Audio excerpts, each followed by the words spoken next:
Hello everyone, welcome to my channel.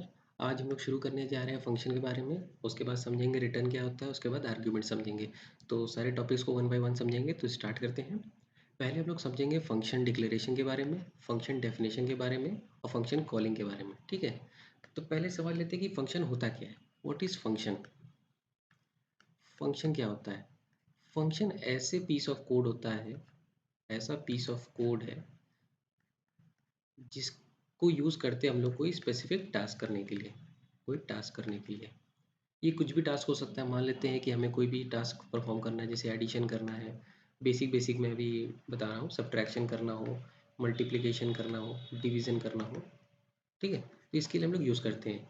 अब हम लोग ने पहले भी पढ़ा है कि एडिशन तो हम लोग नॉर्मल प्रोग्राम में भी कर सकते हैं। तो वाई फंक्शन? फंक्शन की मदद से क्या होता है कि हमें मान लेते हैं कि जब कोई टास्क हो, कोई सिमिलर टास्क हो, कोई सिमिलर टास्क हो, हमें मान लेते हैं कि पहले वन बार कई बार करना पड़ा है, 2 बार, 3 बार, एन बार, हमको एन टाइम्स रिपीट करना पड़ा है। हमें किसी टास्क को रिपीट करना पड़ रहा है, तो उसके लिए हम लोग क्या करते हैं, फंक्शन बना देते हैं। फंक्शन, इससे क्या होता है कि हमारी कोड रीडेबिलिटी बढ़ जाती है और हमारा कोड भी एफिशिएंट होता है। नहीं तो हमें एक ही कोड को बार बार लिखना पड़ेगा। इससे क्या होगा कि हमें एक ही बार एक कोड लिख देंगे फंक्शन में, और उसको एक अलग फाइल, जैसे मान लेते हैं कि हमने एक फाइल बनाया, उसमें एक फंक्शन अलग से रख दिया। अब उस फाइल में हम लोग जब भी इनपुट भेजेंगे तो हमें वो कैलकुलेट करके कोई आउटपुट हमें दे देगा। तो फंक्शन का भी सेम काम होता है कि एक तरह से कोई पीस ऑफ कोड है जिसमें हमने अपना लॉजिक लिख दिया है। इसमें हमने जैसे ही इनपुट दिया वो कैलकुलेट करके हमें आउटपुट वापस दे देगा। ठीक है। अब इसमें तीन चीज़ होती है। पहले हम लोग समझेंगे कि डिक्लेरेशन क्या होता है, उसके बाद डेफिनेशन समझेंगे, उसके बाद कॉलिंग भी समझेंगे। डिक्लेरेशन क्या होता है? डिक्लेरेशन मैंने पहले ही बताया था आपको कि वेरिएबल, हम लोग ने पहले पढ़ा होगा वेरिएबल डिक्लेरेशन। वेरिएबल डिक्लेरेशन, तो वेरिएबल डिक्लेरेशन हम लोग कैसे करते हैं कि हमने यहाँ पर लिख दिया अपना, उसका फॉर्मेट क्या हो गया, डेटा टाइप, और यहाँ लिख दिया हमने वेरिएबल का नेम, वेरिएबल नेम और सेमीकोलन। ये हमारा हो गया वेरिएबल का। जैसे हम इसका एग्जांपल अगर हम कोई ले लें, आई एन टी एक्स, तो ये हमारा हो गया वेरिएबल का डिक्लेरेशन। इसी तरह अगर हमें फंक्शन का डिक्लेरेशन करना है तो भी सेम होगा। यहाँ पर हम लोग डेटा टाइप की जगह लिखेंगे रिटर्न टाइप, कि वो किस तरह की वैल्यू रिटर्न कर रहा है, रिटर्न टाइप, और यहाँ पे लिख देंगे फंक्शन का नेम। अब दोनों वेरियो, अब ध्यान से देखिए, तो वेरिएबल फंक्शन सेम लग रहा है। तो इसके लिए क्या करते हैं हम लोग, फंक्शन में यहाँ पर ब्रैकेट्स लगाते हैं। इस ब्रैकेट का मतलब यही होता है फंक्शन।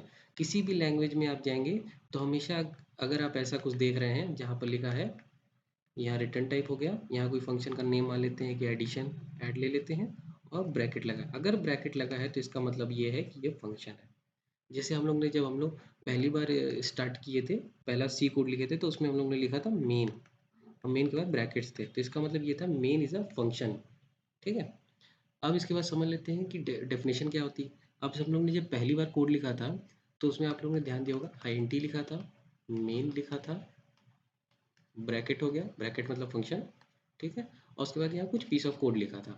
तो ये हमारा क्या हो गया, रिटर्न टाइप हो गया, ये हमारा फंक्शन का नाम हो गया, ब्रैकेट का मतलब हो गया कि ये फंक्शन है। ठीक है। तो जो ये हम लोग ने लिखा ना, ये फंक्शन बॉडी है। इसी को ही कहते हैं फंक्शन बॉडी कह लीजिए, या फिर ये डेफिनेशन भी कह सकते हैं इसको। ठीक है, ये फंक्शन की डेफिनेशन है। डेफिनेशन का मतलब क्या होता है कि हम लोग डिफाइन कर रहे हैं कि ये फंक्शन करता क्या है, और डिक्लेयर का मतलब क्या है कि हमने बता दिया कि ये हमारा फंक्शन है, और डेफिनेशन से हमने बता दिया कि हमारी डेफिनेशन है।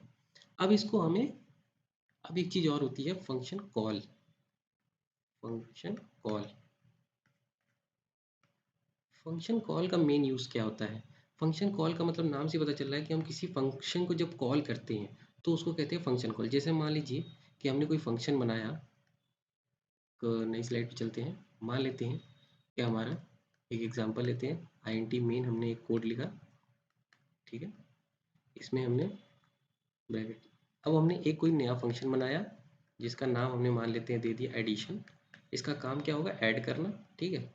इसके बाद इसमें एक वैल्यू ले लेते हैं, एक्स की वैल्यू जिसकी वैल्यू 10 है, एक वाई की वैल्यू ले लेते हैं 20। ठीक है। इसके बाद एक जेड ले लेते हैं जिसमें ये दोनों हमारा स्टोर होगा, एक्स प्लस वाई। ठीक है। इसके बाद इसको प्रिंट करा देंगे। हमने मान लीजिए जेड को प्रिंट करा दिया, ठीक है। अब ये क्या है, ये फंक्शन अपने से तो चलेगा नहीं, तो हमें इसको कॉल करना पड़ेगा। तो फंक्शन कॉल का मतलब क्या होता है, जब बस उसका नाम लिखिए अब ब्रैकेट लगा के सेमीकोलन लगा दीजिए, तो ये हो जाती है हमारी फंक्शन कॉल। फंक्शन कॉल का बेसिकली काम क्या होता है, मान लेते हैं कि यहाँ पर हमारा कुछ कोड लिखा है, यहाँ पर लिखा हुआ है, ठीक है। तो जैसे पहली लाइन एग्जीक्यूट होगी, सेकंड होगी, थर्ड होगी, उसके बाद जब हमारा फंक्शन कॉल होगा तो ये एग्जीक्यूशन यहाँ चला जाएगा, ठीक है।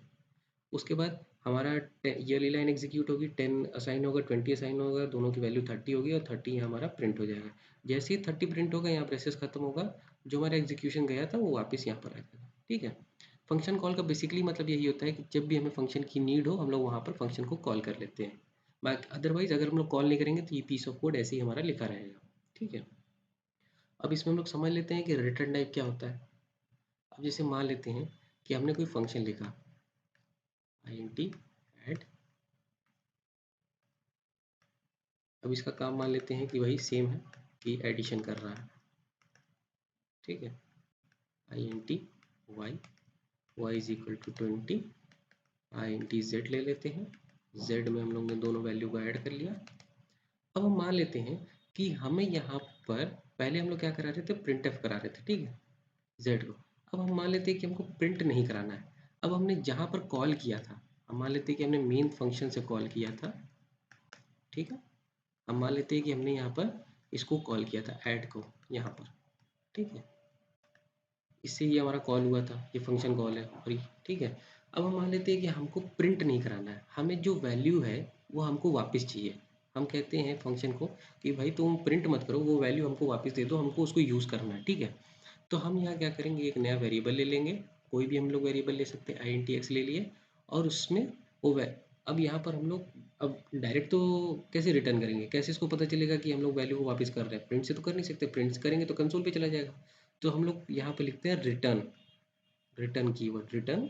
अब हमको रिटर्न हमने z कर दिया, तो जो z की वैल्यू है वो उस रिटर्न से यहाँ पर आ जाएगी और वैल्यू x में आके स्टोर हो जाएगी। जब भी अब यहाँ से कोई वैल्यू अगर रिटर्न होगी तो हमको उसको कहीं स्टोर भी तो करना पड़ेगा, तो इसलिए हमने यहाँ पर एक वेरिएबल ले लिया x और यहाँ पर आके वो वैल्यू स्टोर हो जाएगी, ठीक है। तो हमारे ये दो तरीके हो गए, पहला चाहे तो हम लोग प्रिंट करा सकते हैं, अगर प्रिंट नहीं कराना चाहे तो हम लोग रिटर्न करा सकते हैं यहाँ से, और यहाँ पर अगर चाहें तो हम लोग यहाँ पर प्रिंट एफ करके x कर सकते हैं। या हो अगर हम लोग चाहें तो यहाँ पर x पे कोई और परफॉर्म कर सकते हैं, कोई ऑपरेशन मान लेते हैं x में कि अब हमें x में और 10 वैल्यू सब्ट्रैक्ट करके फिर प्रिंट कराना था। तो ये डिपेंड करता है कि हमारा लॉजिक क्या है या हमें क्या उसकी नीड है, ठीक है। रिटर्न का मतलब क्या होता है, हम लोग ने जैसे समझा, रिटर्न का मतलब ये होता है कि हम लोग को अगर कोई वैल्यू जब भी किसी फंक्शन से जो रिटर्न करनी है तो उसके लिए हम लोग रिटर्न कीवर्ड की यूज़ होती है। अब एक चीज़ और इसमें समझने वाली बात है, रिटर्न का ही है। अब जैसे मान लेते हैं कि हमने कोई फंक्शन लिखा int add, ठीक है। इसके बाद हमने बेसिक वही ऑपरेशन अपने परफॉर्म किए जो हमने लॉजिक लिखना था, int x, int y, y में 20, ठीक है। अब यहाँ हमने लिख दिया int z और z में x प्लस वाई कर दिया, ठीक है। अब हम लोग पिछली बार क्या कर रहे थे, रिटर्न z कर रहे थे ताकि वो वैल्यू हमारी जिस फंक्शन में कॉल होती है, जो फंक्शन हमें कॉल करता है उस फंक्शन के पास चली जाए, ठीक है। अब हम लोग मान लेते हैं ऐसा नहीं करते हैं, अब हम लोग इस लाइन को, अब इस लाइन को अगर हम लोग नीचे लिख दें यहाँ पर 90 z is equal to x plus y, तो इसमें एरर क्या आएगा, सबसे पहला एरर तो ये आएगा कि z कैसे आपने रिटर्न कर दिया जब यहाँ पर डिफाइन हुआ था। हम मान लेते हैं कि हमने, चलिए ये भी कर लेते हैं कि z को हमने यही डिक्लेयर कर दिया, ठीक है। इसको हटा देते हैं। तो अब क्या होगा, अब क्या होगा, जो z है हमारा वो डिफ़ॉल्ट वैल्यू लेके चला जाएगा। रिटर्न का काम ये होता है कि जैसे ही हमें रिटर्न कोई जगह मिलता है वैसे ही वो तुरंत यहाँ से जो हमारा एग्जीक्यूशन है वो यहाँ से वापस कर देता है, फिर वो आगे जो भी लिखा है उसको एग्जीक्यूट नहीं करता है। ये रिटर्न में एक इम्पॉर्टेंट होता है, जैसे हम लोग ब्रेक में करते थे, जैसे हम लोग ब्रेक इस्तेमाल करते थे तो उसमें क्या होता था कि जहाँ पर होते थे वहीं से वो आउट ऑफ द लूप, जैसे किसी लूप में लिखा हुआ है तो तुरंत ही लूप के बाहर भेज देता था एग्जीक्यूशन को। सिमिलरली रिटर्न क्या करता है कि जिस फंक्शन से कॉल आया है उस फंक्शन के बाद जैसे ही उसको रिटर्न मिलेगा, वो रिटर्न करते ही वो जो एग्जीक्यूशन है वो कॉल्ड फंक्शन के पास, जैसे कोई फंक्शन मान लेते हैं मेन है, मेन ने हमें, अगर हम मान लेते हैं कि हमारे पास मेन था जिसने हमें कॉल किया था, ठीक है, तुरंत ही ये रिटर्न क्या करेगा, इस जगह से हमारा जो एग्जीक्यूशन है वो इस फंक्शन के पास भेज देगा। इसके आगे जो भी कोड लिखा होगा हमारा उसको एग्जीक्यूट भी नहीं करेगा। जैसे ब्रेक में होता है कि यहाँ पर हमने कोई भी कोड लिखा तो उसकी कोई वैल्यू नहीं है। इस तरह अगर रिटर्न के बाद हमने कुछ भी कोड लिखा तो उसको कभी भी कंपाइलर देखेगा नहीं, सीधे इग्नोर कर देगा और रिटर्न के बाद जैसे ही रिटर्न आएगा तुरंत ही उसका कंट्रोल वो कॉल्ड फंक्शन पे भेज देगा। ठीक है। अब इसके बाद ये हो गया। अब इसमें देख लेते हैं, मान लेते हैं अब एक कंडीशन है। अब हमने कैसे क्या क्या समझ लिया। पहले समझ लिया कि यहाँ कोई फंक्शन है। ठीक है, हमने एक फंक्शन बनाना सीख लिया। अब फंक्शन कॉल करना सीख लिया। ठीक है, फंक्शन को कॉल करना सीख लिया।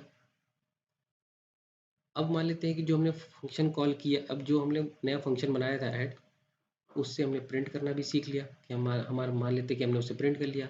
एक हमने सीख लिया कि हम उससे रिटर्न कर सकते हैं वैल्यू। ठीक है। अब हम चाहते हैं कि जो फंक्शन कॉल कर रहे हैं उसी टाइम जब हम उसको कॉल कर रहे हैं तब हम कुछ इनपुट देना चाहते हैं फंक्शन को, कि इनपुट जो है वो तुम यूजर्स वो तुम खुद मत लो, वो इनपुट मैं दूंगा। जो फंक्शन है मेन फंक्शन, वो कहता है जो मेन फंक्शन है वो कहता है कि जब मैं कॉल कर रहा हूँ उसी टाइम मैं कुछ तुमको इनपुट देना चाहता हूँ। यहाँ पर कुछ इनपुट मैं तुमको पास करना चाहता हूँ ताकि तुम जब भी यहाँ एडिशन करो तो उसको कंसीडर करो, तुम खुद से कोई वैल्यू मत लो। ठीक है। अगर हमको इसको कुछ इनपुट देना है तो उसको हम लोग कैसे इनपुट देंगे, तो उसके लिए यूज होते हैं आर्ग्यूमेंट्स। आर्ग्यूमेंट्स। ठीक है। आर्ग्यूमेंट्स। आर्ग्यूमेंट्स हमारे दो टाइप के होते हैं। पहला होता है फॉर्मल, दूसरा होता है एक्चुअल। समझेंगे इसका काम क्या है। ठीक है।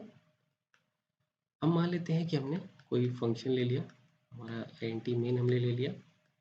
ठीक है। इसके बाद हम मान लेते हैं कि यहाँ पर हमने कोई वैल्यू ले ली, I N T X is equal to 10, I N T Y is equal to 20।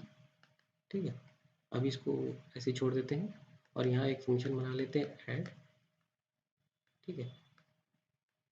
और ये हमारा काम क्या करेगा, मान लेते हैं कि यहीं पर हम इसको प्रिंट करा देते हैं। जो हमने ऐड किया उसको हम यहाँ प्रिंट करा देंगे, आई एन टी जेड को ही हम प्रिंट करा देंगे कैलकुलेशन करके। ठीक है।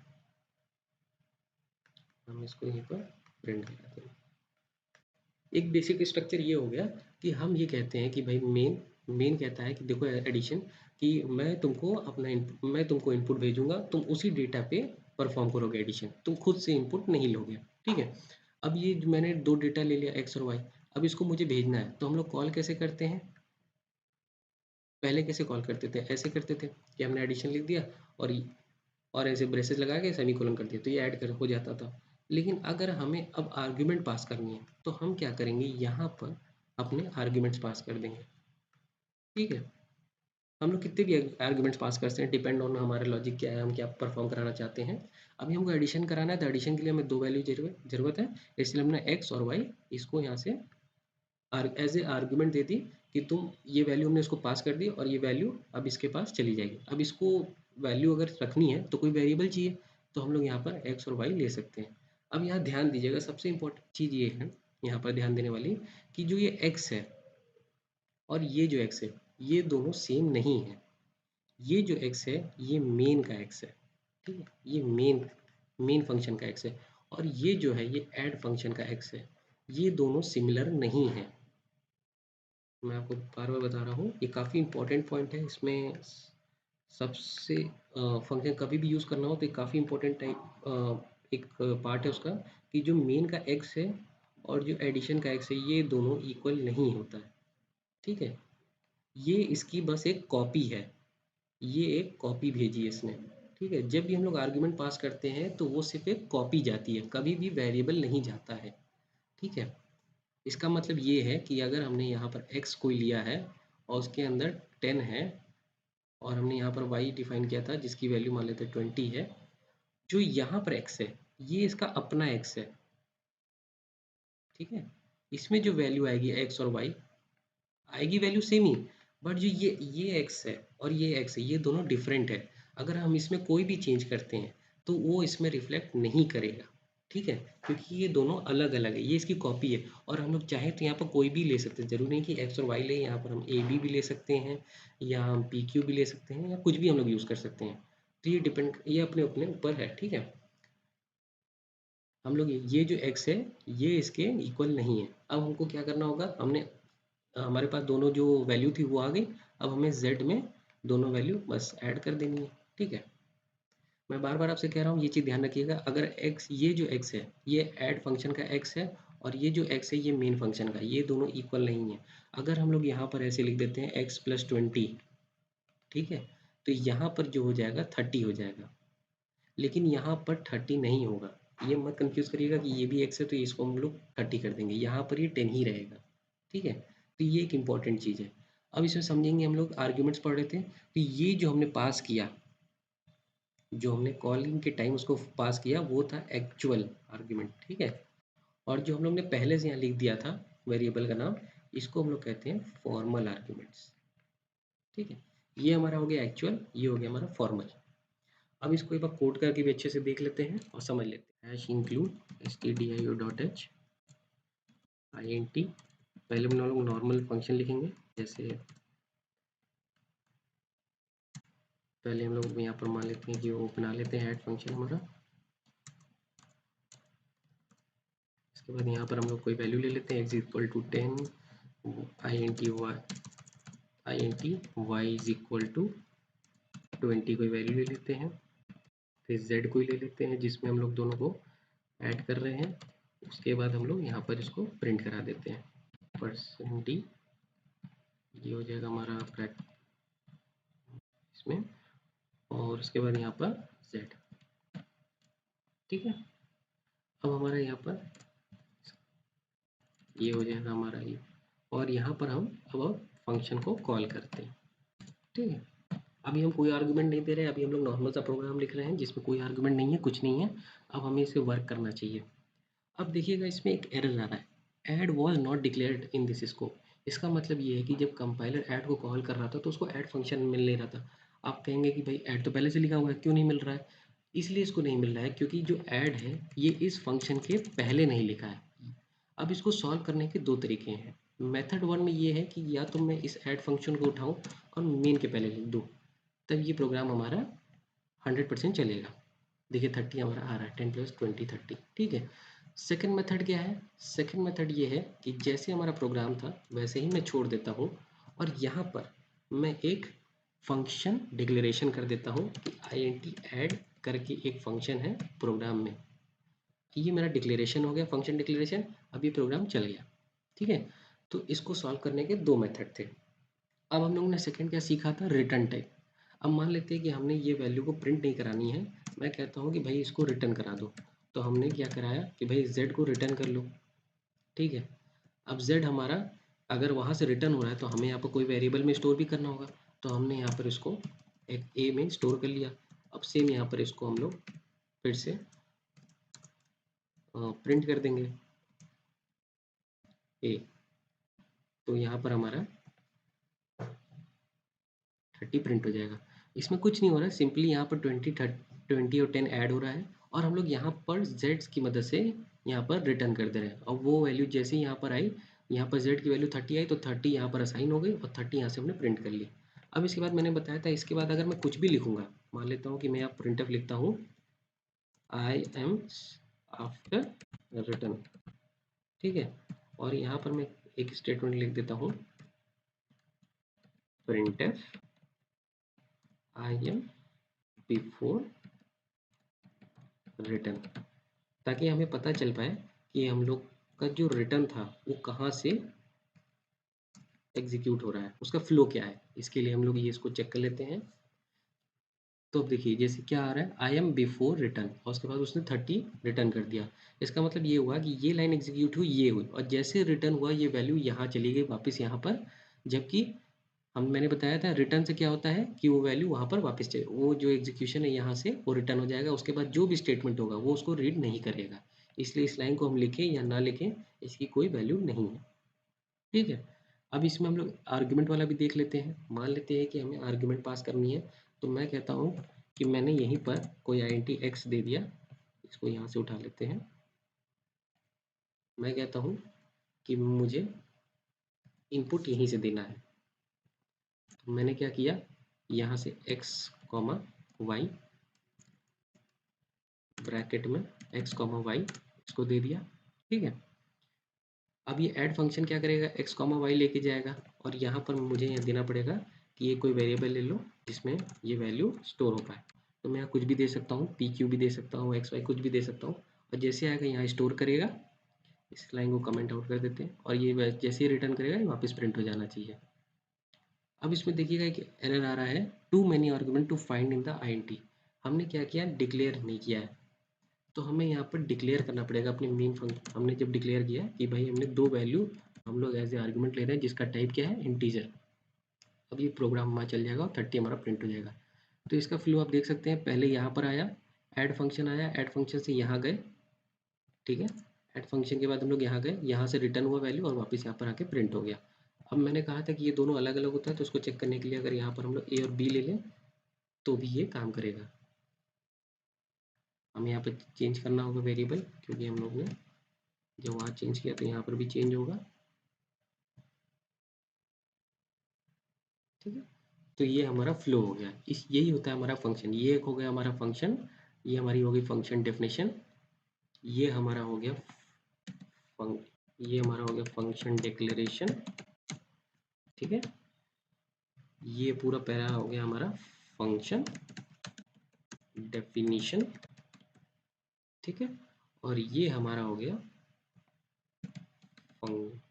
फंक्शन कॉल, ठीक है। तो ये हमारे बेसिक बेसिक थे कि फंक्शन होता क्या है, उसके हम लोग ने टाइप्स देख लिए कि फंक्शन डिक्लेरेशन कैसे करते हैं, कॉल क्या होता है, डेफिनेशन क्या होता है, कैसे वर्क करता है, उसका फ्लो देख लिया, रिटर्न देख लिया, रिटर्न कैसे करते हैं, ठीक है। और हम लोग ने आर्ग्यूमेंट्स देख लिया। Thank you for watching.